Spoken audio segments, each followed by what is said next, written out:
nasta'inuhu wa nastaghfiruh wa na'udzu billahi min syururi anfusina min sayyiati a'malina man yahdihillahu fala mudhillalah wa man yudlil fala hadiyalah asyhadu an la ilaha illallah wahdahu la syarikalah wa asyhadu anna muhammadan abduhu wa rasuluhu alladzi la nabiyya wa la rasula ba'dah. Allahumma shalli wa sallim wa barik ala Muhammad wa ala alihi wa sahbihi wa man tabi'ahum bi ihsan, amma ba'd. Hadis dari Sa'ad bin Ubaidah, dia menjelaskan ada seorang laki-laki yang datang ke Ibnu Umar, fasa'alahu an Utsman, lalu dia bertanya kepada beliau tentang Utsman. Fadzakara an mahasini amalihi, lalu Ibnu Umar pun menjelaskan kebaikan amalnya. Qala, lalu kata Ibnu Umar, la'alla dzalika yasu'uk, mungkinkah itu memberatkan kamu, menyinggung kamu, menyusahkan kamu, tidak mengenakanmu? Kata orang itu, na'am, ya. Jadi orang itu dapat berita desas-desus kejelekan tentang Utsman yang sudah menyebar di kalangan masyarakat. Lalu datang ke Ibnu Umar dengan berharap Ibnu Umar membenarkan asumsi tentang kejelekan Ibnu Umar. Kalau sekarang mungkin gambarannya di komunitas yang anti Bapak Jokowi itu kan sudah dikenal kejelekan beliau. Nah, terus datang ke Pak Haji, misalkan Pak Haji, presiden kita itu begini ya gitu. Pak Haji itu tiba-tiba menyebutkan kebaikan Jokowi. Jokowi itu tidak korupsi ya. Jokowi itu mengutamakan pembangunan rakyat misalkan. Pan nyeri hati ya, tersinggung. Dasar Pak Haji nandang memprojo cenah merenya.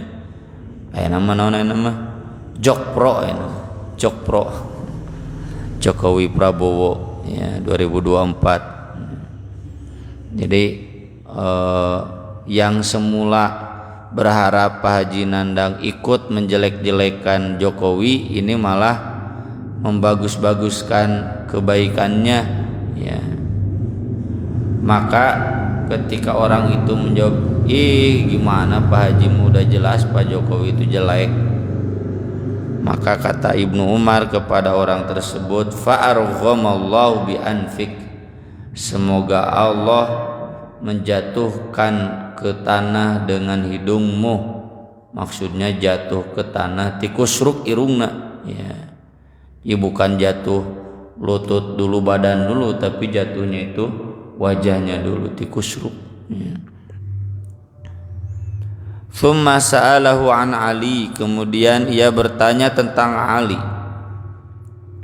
Ibnu Umar kemudian fadzakara mahasina amalihi, menjelaskan kebaikan amalnya. Qala huwa dzaka, kata Ibnu Umar, tuh dia di sana sambil menunjuk ke masjid. Baituhu awsatu buyutin Nabi sallallahu alaihi wasallam, rumahnya di tengah-tengah rumah Nabi.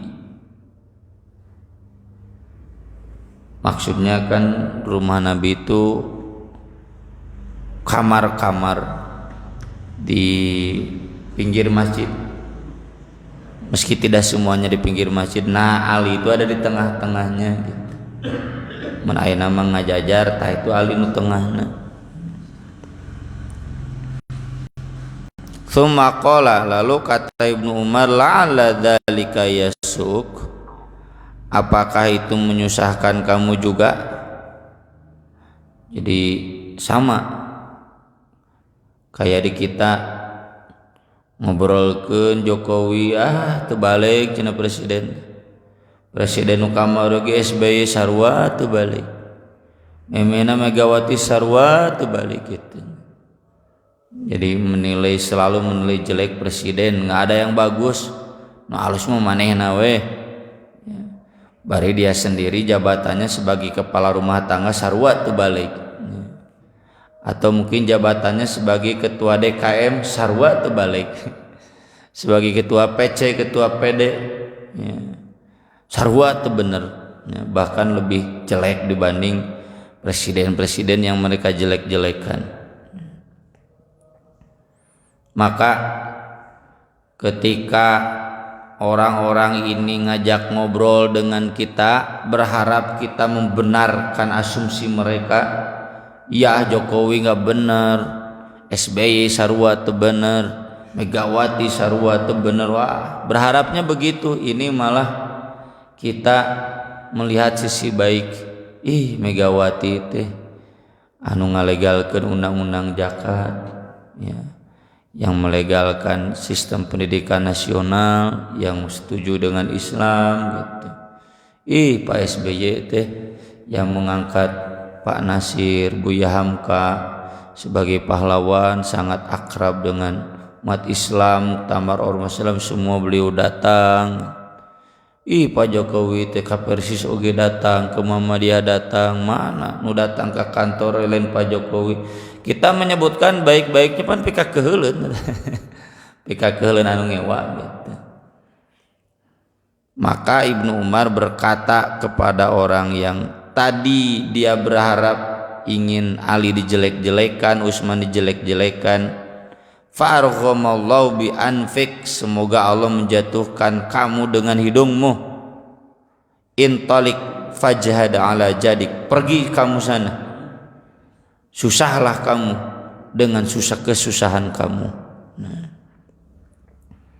Ini hadis mengajarkan kepada kita sebaik-baiknya pemimpin, dan pasti baik ya, yang namanya Khulafaur Rasyidin itu semua ulama sepakat tidak ada khalifah yang paling adil selain Khulafa Ar-Rasyidin, Abu Bakar, Umar, Utsman, Ali, tambah Umar bin Abdul Aziz.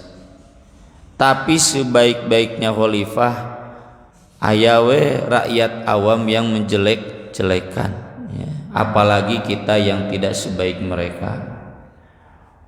Bapak sudah jadi ketua DKM, ketua panitia, jadi kepala madrasah misalkan, sudah berusaha mencurahkan yang terbaik, aya we teh nu ngagogoreng mah gitu. Ya sudah, sabar saja. Lebih baik kita mencoba mendengarkan bisi bener. Lamun teu bener wa'rid anil jahilin, ya. Umar bin Khattab kan pernah didatangi oleh dua orang kerabat dari penasihatnya.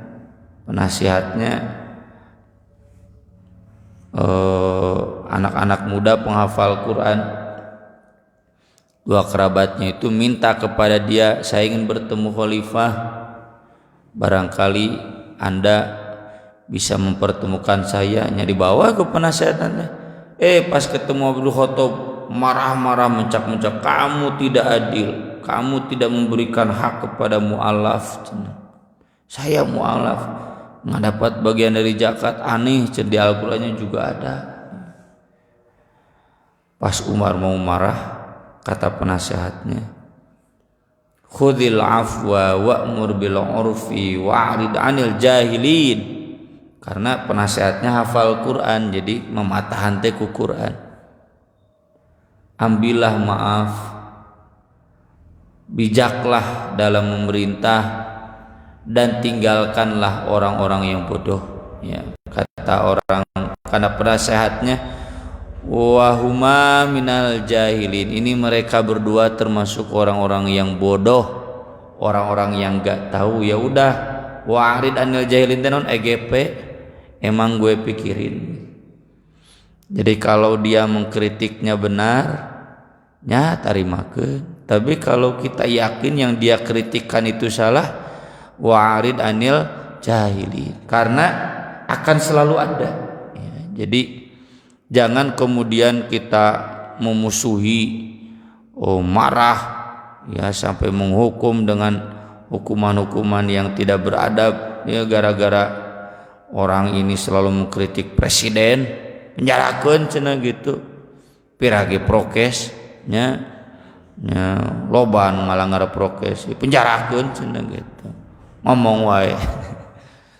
Jadi tidak demikian, ya.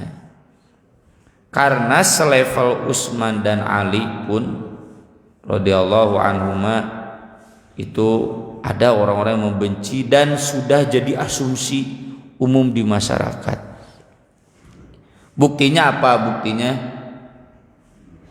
Utsman bin Affan sampai wafat dibunuh, Ali bin Abi Thalib sampai wafat dibunuh. Itu menunjukkan tingginya kebencian rakyat kepada Utsman dan Ali radhiyallahu anhuma. Urang masa ngewa-ngewana ka presidennya, jadi urangnya rakyat Indonesia gitu. Rakyat Indonesia seandainya ada ya yang sering menjelek-jelekan presiden, nggak sampai membunuh, ya. Dan jangan pernah, ya, orang doakeun tong aya we. Karena ketika presiden dibunuh itu akan jadi fitnah, ya, akan jadi mara bahaya yang lebih besar dan kita harus mencegahnya. Nggak boleh. Dina hadisnya juga siapa yang melihat dari pemimpin yang jelek fal yasbir, sabar. Nggak boleh mengangkat senjata, nggak boleh membunuh. Kalau kita berani mengangkat senjata ke presiden, apalagi membunuh, itu kata Nabi kita matinya mati jahiliyah. Ya nggak boleh. Sabar we, dagoan. Ciptakan generasi baru, yang generasi baru itu lebih baik. Selalu begitu. Ya, kita nggak puas nih dengan kepemimpinan ini, sabar we dagoan kayak gebehak. Dan ciptakan generasi baru yang lebih baik. Itulah yang dilakukan Imam Al-Ghazali ketika kalah perang salib. Ciptakan generasi baru, muncullah generasi Salahuddin Al-Ayyubi, ya. Muncullah generasi Muhammad Al-Fatih, muncullah Umar bin Abdul Aziz, itu insyaallah. Kemudian yang kedua, ini jadi dalil bahwa kita jangan terbawa arus senang menjelek-jelekan orang. Meski kasarnya orang itu jelek, apa untungnya kita menjelek-jelekan orang selain dosa, ya. Apalagi sekarang di forum WhatsApp, ya, habak we postingan-postingan anu puntennya tanda kutip ngogoblog-goblogeun gitu, ya, menjelek-jelekan orang yang menurut dia harus dijelek-jelekan. Itu apa untungnya selain dosa? Dosa gibah, berarti dosa ngahina. Kata Allah, kana asa ayyakunu khairum minhum. Bisa jadi yang dijelek-jelekan itu lebih baik daripada yang menjelek-jelekan. Menjelek-jelekan Bapak Jokowi, SBY. Coba manehna jadi presiden bisa tuh?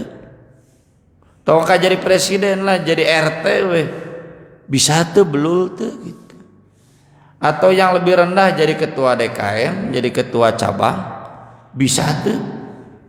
Ya. Memikirkan semuanya. Memikirkan airnya, sembakonya, ya, memikirkan kesehatannya. Urang DKM kan mikiran kas masjid aya geus lieur, boro-boro mikiran kas batur. Ya. Ini ada warga yang positif COVID kan, dipoyok, we jeung dicurigai keluar imah tuh cenah keluar imah bae atuh teu hayang dahar, dibere ku di dinya henteu. Lah mun dipikiran ku DKM, kumpulkeun dana, bere dahar ngarasi eta teu keluar. Kurang teu dibere dahar, manehna kudu dahar kaluarnya meujeuh we atuh. Itu menggambarkan betapa kita sebagai pengurus DKM belum jauh memikirkan ke sana. Pak Jokowi mah minimal mikiran kadinya, mikiran agama mikiran beasna, mikiran kesehatannya, mikiran jalanan macet, kabeh dipikiran ku presiden. Ya, jadi kata Allah kan asa yakunu khairam minhu. Kalaupun dia betul jelek, kata Nabi kan itu gibah. Kalau ternyata dia tidak jelek, kata Nabi itu bohong. Dua-duanya juga dosa. Ya, di hadis tentang gibah. Udahlah, wa'arid anil jahilin. Terlalu capek, hambur, mubadzir tenaga kita, pikiran kita, waktu kita untuk menjelek-jelekan orang lain. Kata Nabi, tuba liman syaghalahu aibuhu an uyubin nas. Sungguh beruntung kalau kita lebih baik memikirkan diri kita dibanding menjelek-jelekan orang lain. Oh enggak, ini macam konteksnya dakwah. Dakwah naon, dakwah mah tuh sok real ngebangun politik Islam, menciptakan calon presiden yang lebih baik dari beliau, itu dakwah real. Orang memikirkan politik Islam itu gitu. Jadi terlalu habis energi untuk menjelek-jelekan orang lain. Maka dari itu ini Ibnu Umar bagus. Meski arus umum inginnya menjelek-jelekan ke Ibnu Umar, lihat kebaikannya.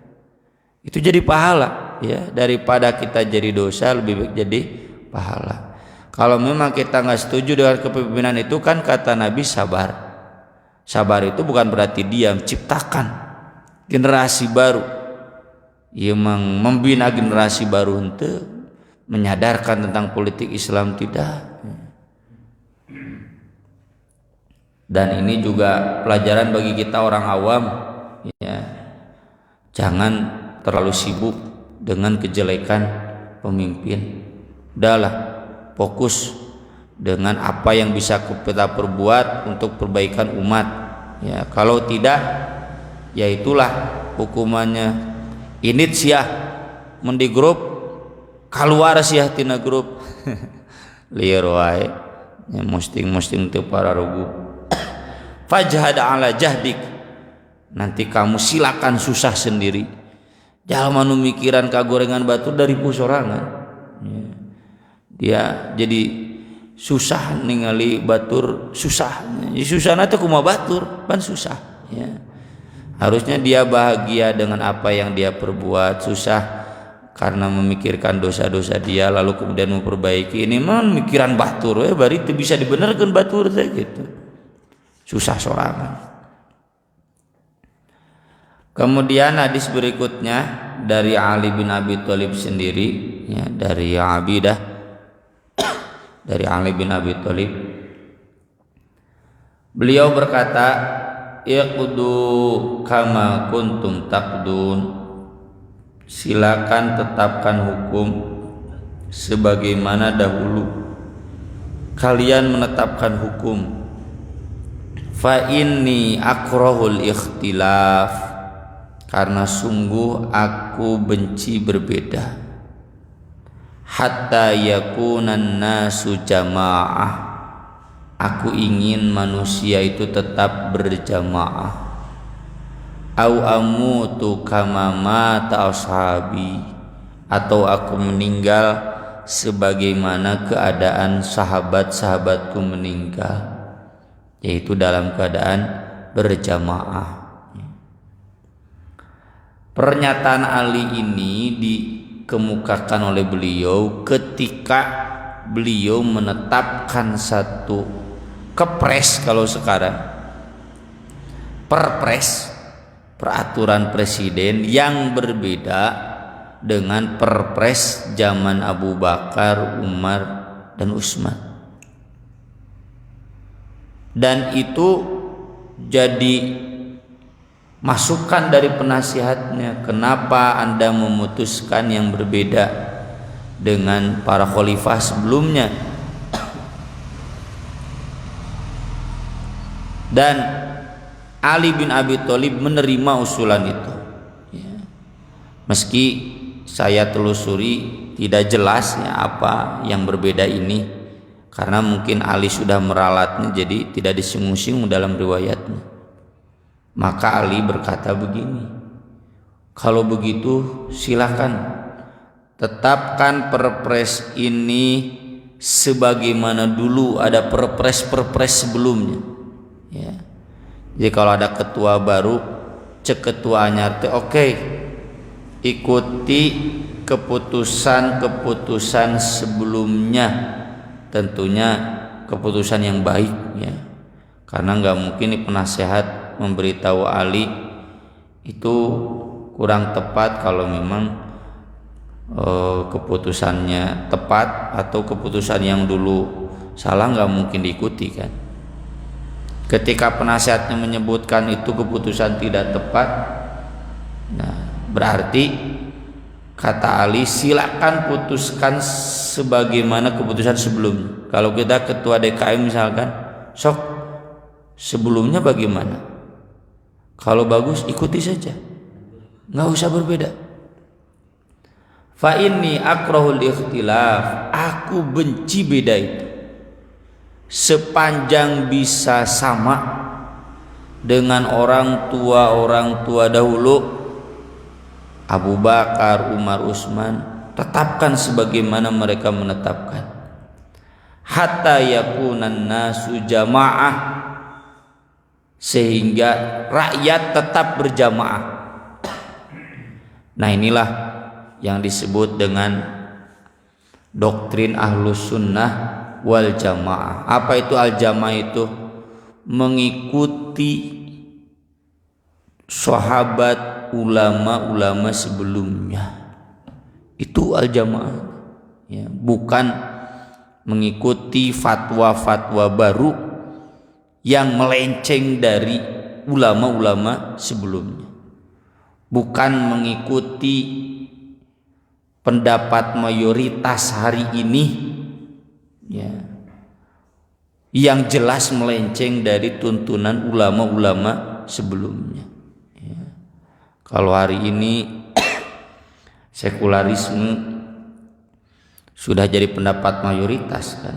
Contoh dalam kasus jilbab di sekolah, bagaimana menteri menetapkan ikut logika sekularisme. Meski dibenarkan misalkan oleh beberapa tokoh agama, ulama, itu melenceng dari Ahlus Sunnah wal Jamaah. Hari ini cenderung dipahami Palestina itu memang bukan negara yang layak ada. Yang legal itu Israel, Palestina itu teroris militan. Mantap Ustadz Adi Hidayat, seberapa miliar cek? 17 miliarnya. Langsung ban dibully sampai polisi turun tangan. Di mana cenanya 17 miliar? Urang wae hese merencek polisi ngumpulkeun dana teh. Ieu meuni babari piragi tina Instagram, tina YouTube. Belum 17 miliar. Ya. Persis wae sabaraha 3 miliar. Iya masa Ustadz 17 miliar dan dalam waktu yang cepat. Jadi dunia maya sudah kadung memponis bahwa Palestina itu teroris, Hamas itu teroris. Tongilu kaumuman lihat ya. Termasuk ya dalam masalah akidah, dalam masalah akhlak, dalam masalah fikih. Yang dimaksud Ahlus Sunnah wal Jamaah itu bukan mengikuti yang sekarang, tapi mengikuti ulama-ulama sebelumnya. Kalau menurut saudara kita as-salafus sholih ya. Lihat itu sahabat begitu. Lihat ulama-ulama mazhab begitu. Kalau ia ikuti itu al-jamaah, yadullahi ma'al jamaah ya, bukan mahiwal, bukan beda dari sahabat, beda dari ulama mazhab, beda dari salaf ya. Kita harus benci kalau kita punya doktrin Ahlus Sunnah wal Jamaah. Doktrin Ahlus Sunnah wal Jamaah itu dari Nabi, termasuk dari sahabat. Di antaranya ini Ali sedang mengajarkan bahwa kita harus berjamaah. Ciri berjamaah teh jangan berbeda dari keputusan sebelumnya, jangan berbeda dari fatwa khalifah, fatwa ulama sebelumnya. Lihat ulama sebelumnya bagaimana. Jadi orang kadang ini generasi modern ya, bukan kita secara umum nih, ulama-ulama modern sok ngagajelok langsung kana Quran jeung hadis, memahami dengan kepala sendiri. Atuh jadi beda ya. Tidak Ahlussunnah wal Jamaah deui. Geus di bejaan beda bae cenah ieu mah lain beda. Bener ge cenah beda mah teu naon jadi dalih ya. Kita bukan beda, kita bukan ingin beda, kita ingin benar. Jadi nuduh al-jamaah salah ya. Itu dalih-dalih yang menurut saya kurang bertanggung jawab ya. Harusnya minimal dijelaskan ini bagaimana ulama sebelumnya memutuskan agar tidak ada suudon baik dalam masalah akidah. Contoh ya, Salafi itu kan mengajarkan gak boleh takwil. Sekarang yang gak boleh takwil itu disebut sesat, padahal harusnya diajarkan di kelompok-kelompok kaum muslimin itu. Ini dulu ulama salaf tidak takwil. Kalaupun gak sependapat dengan tidak takwil, minimal jangan menisbatkan yang jelek ke ulama salaf. Jadi mumusuhan tuluy-tuluyan Salafi jeung NU teh lah gitunya sebutkeun teu akur ya. Kelompok habaib jeung Salafi jeung Persis itu karena kita enggak merujuk rujukan yang sama, jadi susah berjamaah. Kalau kita betul konsisten dengan yadullahi ma'al jamaah, Ahlussunnah wal Jamaah sebetulnya bisa. Dan saya sering sebutkan ya ke anak-anak muda, ke santri-santri, bisa. Contohnya ya lihat Ustadz Adi Hidayat Muhammadiyah, Ustadz Abdul Somad NU lah ya. Ustadz Walid Basalamah Salafi ya. Itu persis tuh disebut-sebut. Nah jangan beda-beda mazhab ya. Ustadz Bahtiar Nasir ya, Salafi ya. Nyalaf di Madinah. Habib Rizik ya, Habaib. Nah jangan beda-beda mazhab, ari visina al-jamaah saling menghargai. Saya menikmatinya dulu di Miumi, sekarang juga masih. Kita satu majelis dengan Idrus Ramli ya, TNU, satu majelis Ustaz Bahtiar Nasir, Farid Uqbah, sareng Tajuzaman di Madura, ulama Bangkalan, pesantrennya besar, hadir. Kemarin juga bulan-bulan pun bawa Ustaz hayu Ustaz ngilu cenah. Tah ieu ti Madura, Ustaz Farid Raya, Padlan Garamatan dari Papua. Kita beda-beda mazhab, tapi kalau visinya al-jamaah menghargai ulama dulu, jadi nggak ada kebencian. Kita memahami mengapa NU seperti itu, karena ada garis ulama sebelumnya. Kita memahami kenapa Salafi begitu, kenapa ulama-ulama Madura, ulama Madura itu kan nya NU deh. Nah, NU kan diajarnya di Madura. Begitu ya. Habib Rizik dengan tradisi habaibnya begitu karena ada dari ulama-ulama sebelumnya. Itu kalau kita visinya al-jamaah ya. Di kita rata-rata kelompok al-jamaah teh kudu kumaha urang. FPI kudu kumaha FPI ya. Temunang ngilu Muhammadiyah kudu ngilu FPI. Wah, eseng hiji. Persis kudu kumaha Persis. Batur kudu seragam jeung Persis. Anu teu seragam jeung Persis kaluarkeun gitu. Ini al-ikhtilaf ya. Dalam semua hal ya. Saya tidak membatasinya di fikih saja. Au amutu kama mata ashabi, atau aku meninggal sebagaimana dulu para sahabatku meninggal, dalam keadaan berjamaah, dalam keadaan satu komando Quran Sunnah ya, termasuk mengikuti peninggalan ulama-ulama sebelumnya.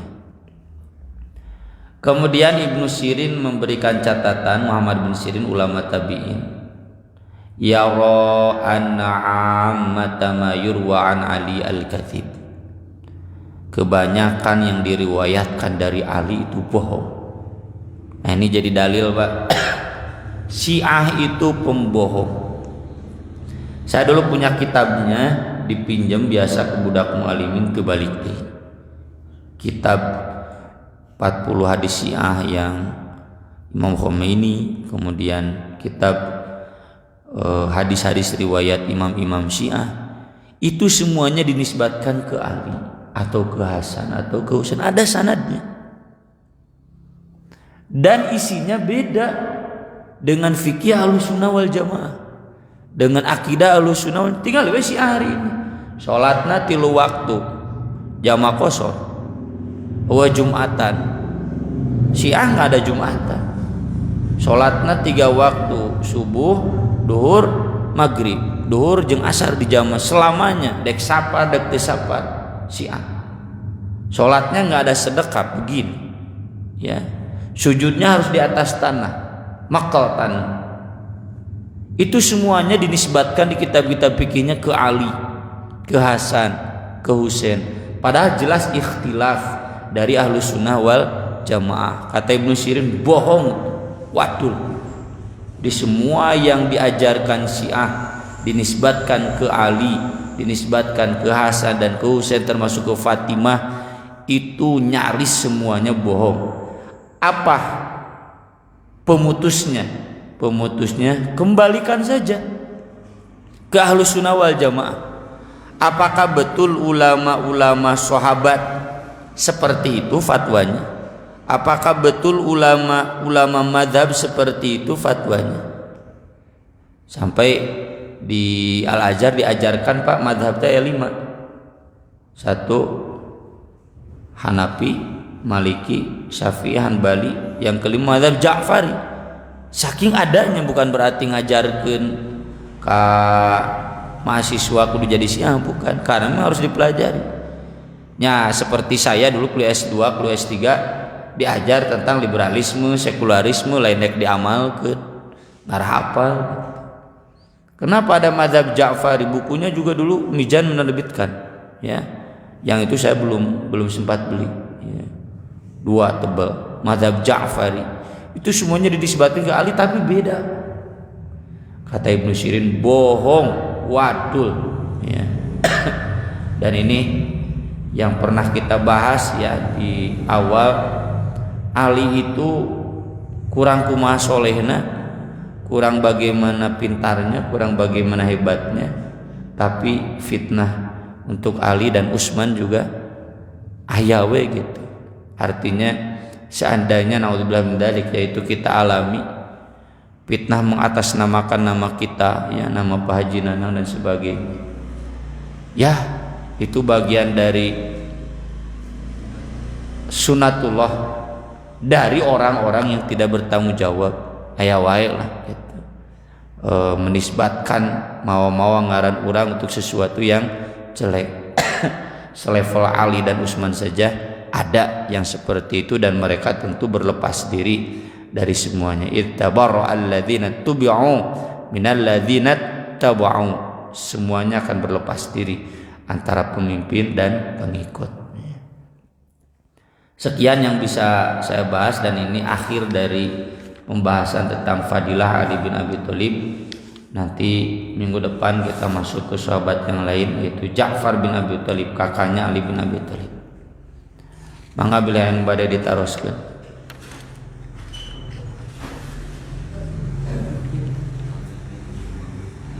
Pamit aya cekaplahnya atur nuhun kana paratosana. Aku qouli hadza wa astaghfirullah li wa lakum.